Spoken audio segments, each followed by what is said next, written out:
யார் இதை ஓதிவிட்டு தஹஜ்ஜத்திலே அல்லாஹ்விடம் கரம் ஏந்தினார்கள் அல்லாஹ்வுடைய வெறும் கையாக அனுப்பவே மாட்டாண்டார்.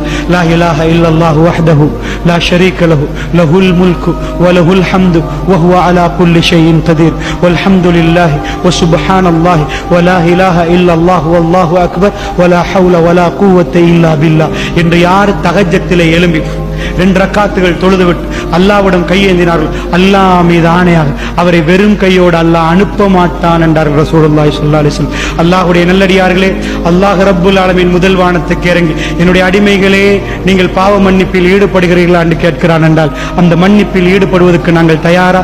இந்த துஆவை மறுபடி சொல்கிறேன்.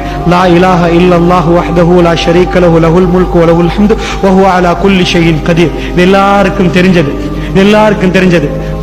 அதாவது லா இலாஹ இல்லல்லாஹு வஹ்தஹு லா ஷரீக லஹு லஹுல் முல்கு வ லஹுல் ஹம்து வ ஹுவ அலா குல்லி ஷைஇன் கதீர். அதுக்கு பிறகு நாங்க சுப்ஹானல்லாஹ் அல்ஹம்துலில்லாஹ் அல்லாஹு அக்பர்னு சொல்லுவோமே, அதை மாத்தி சொல்லணும். வல்ஹம்துலில்லாஹி வ சுப்ஹானல்லாஹி வ லா இலாஹ இல்லல்லாஹு வல்லாஹு அக்பர்.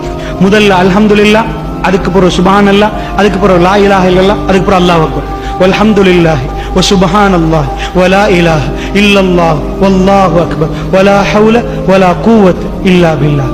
இதை சொல்லிவிட்டு இன்னொரு ரிவாயத் வருது, லா இலாஹ இல்லா அன்த சுப்ஹானக இன்னி குன்து மினல் ஸாலிமீன் என்று சொல்லி யார் அல்லாஹ்விடம் நெருங்குகிறார்களோ அவர்களுக்கு அல்லாஹ் கொடுப்பான் என்கிறார்.